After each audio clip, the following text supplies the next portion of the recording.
If you've been wanting to learn Kali Linux for cybersecurity, ethical hacking, penetration testing, or simply explore one of the most popular Linux distributions, then this video is for you.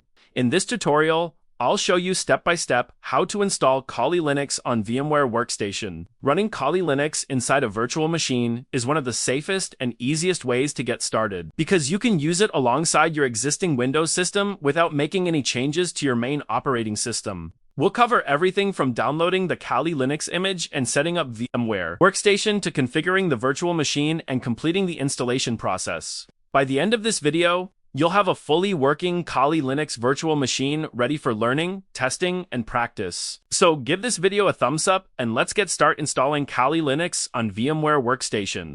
First, open your web browser and head over to the Kali Linux website. You can also find the official website link in video description. Here, click on the download button.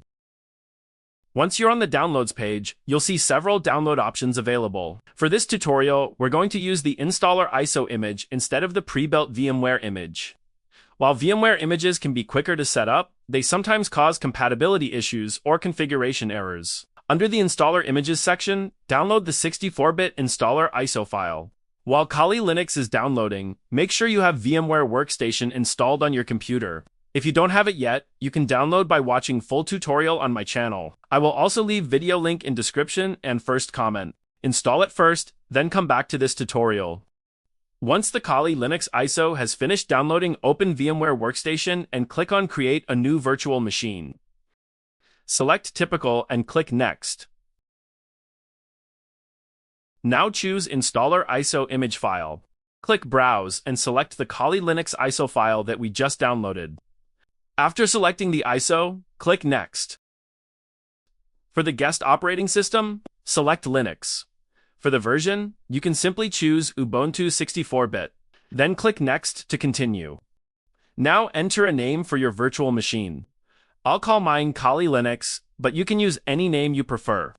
Then choose where you want to store the virtual machine files and click Next. Next, specify the virtual disk size.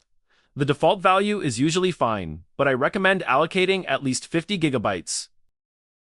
Select Store Virtual Disk as a single file and click Next. Before clicking Finish, select Customize Hardware. Here we can adjust the virtual machine resources. Under Memory, allocate at least 4 gigabytes of RAM. If your computer has enough memory, 8 gigabytes will provide a smoother experience. Under Processors, assign 2 or more CPU cores, depending on your system specifications. Once everything looks good, click Close and then Finish. Our virtual machine is now ready. Let's start the installation by clicking Power on this virtual machine. Once the virtual machine starts, you'll see the Kali Linux boot menu. From here, select Graphical Install and press Enter. The installer will begin loading. First, choose your preferred language and click Continue. Next, select your country or region, then choose the keyboard layout you want to use. The installer will now load some additional components. Once that's done, you'll be asked to enter a host name. This is simply the name of your Kali Linux machine.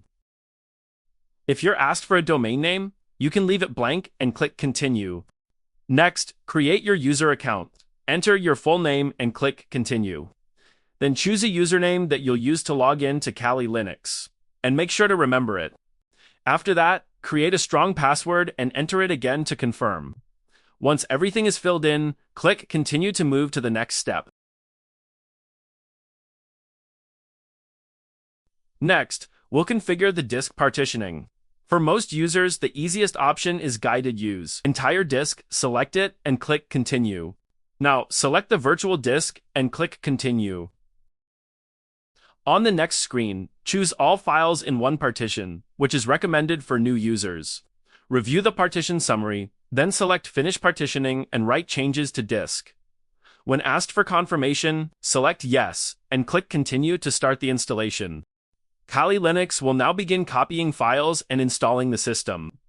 This process may take several minutes depending on your computer's performance.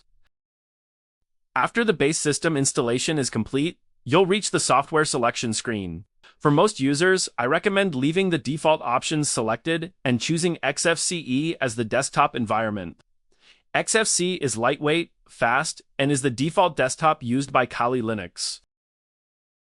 Once the installation is complete, you'll be asked whether to install the GRUB bootloader.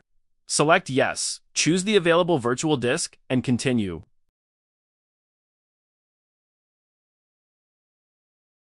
After the setup finishes, click Continue to restart the virtual machine.